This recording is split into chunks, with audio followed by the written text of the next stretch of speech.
goes the wrong way, and Ghana are going the right way.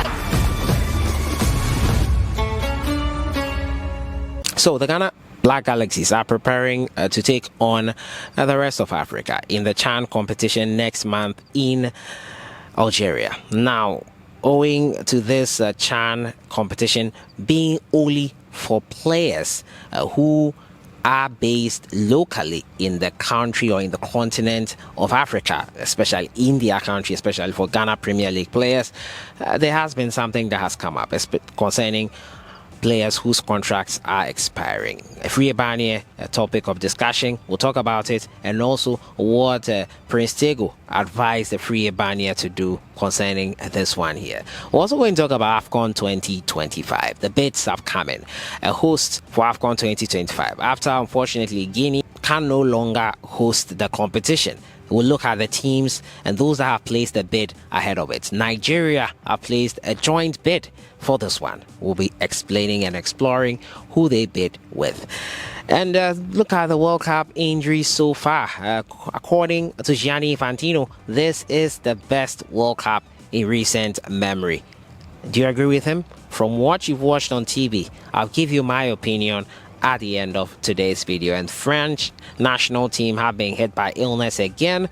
The latest, Varane and Konate, leaving their defense a bit light. We'll talk about it also here. As usual, subscribe if you have not.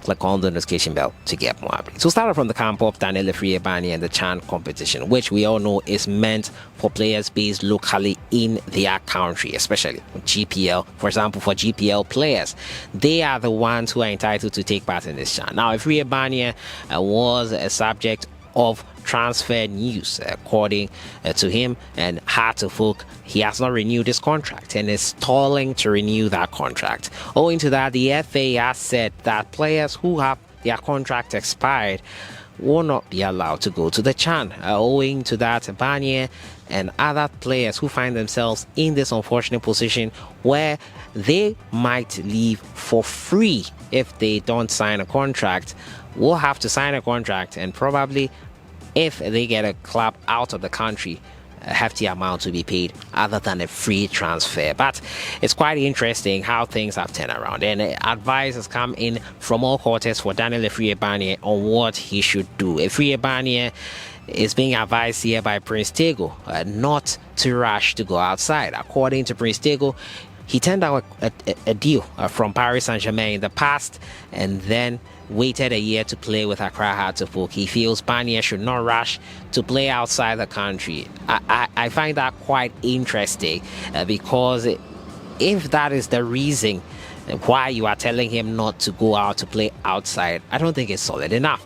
The fact that you decided to do that, you might have your own reasons. If Friabani is entitled to his reasons for trying to get a move out of Accra Hartlepool, probably for free, it's not fair to the club, but he and the club unfortunately could not come to a contractual agreement that would see him extend and possibly make some money out of his transfer, and that is why he probably is in this dilemma. I'm wondering why this ultimatum has been brought to players. What do you think Friabani should do? Renew his contract with Hearts, risk not playing at CHAN and possibly not attracting the suitors he wants?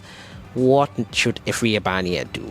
Look at AFCON 2025. Nigeria have placed in a bid with Benin. Yes, a joint bid for AFCON 2022. The list of countries that have placed a bid are Nigeria, Benin, a joint bid, South Africa, Morocco, and Algeria. Nigeria are confident of becoming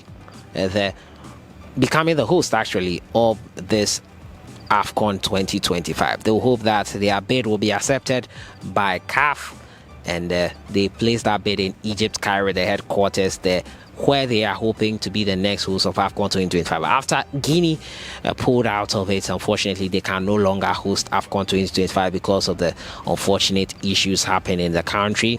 CAF have to find a replacement quickly, and I think the favorites will be South Africa, Morocco, and Algeria as well. Egypt, I think probably they are in there, but because they hosted AFCON 2019 recently, I don't think Egypt will be in contention to host it once again. But it looks likely that these will be one of the countries that will be hosting AFCON 2025. Who should be the country to host it? Let me know what you think in the comments box. My next story has to do with the World Cup final, the injuries that have popped up recently. The latest, Varane and Konate for France. There is a virus going around in the French camp and in Qatar in general. People suffering from cold, coughing, and you would wonder what is going around. It's like a flu that is going around here, and it's quite disturbing. That has left the French team a bit light.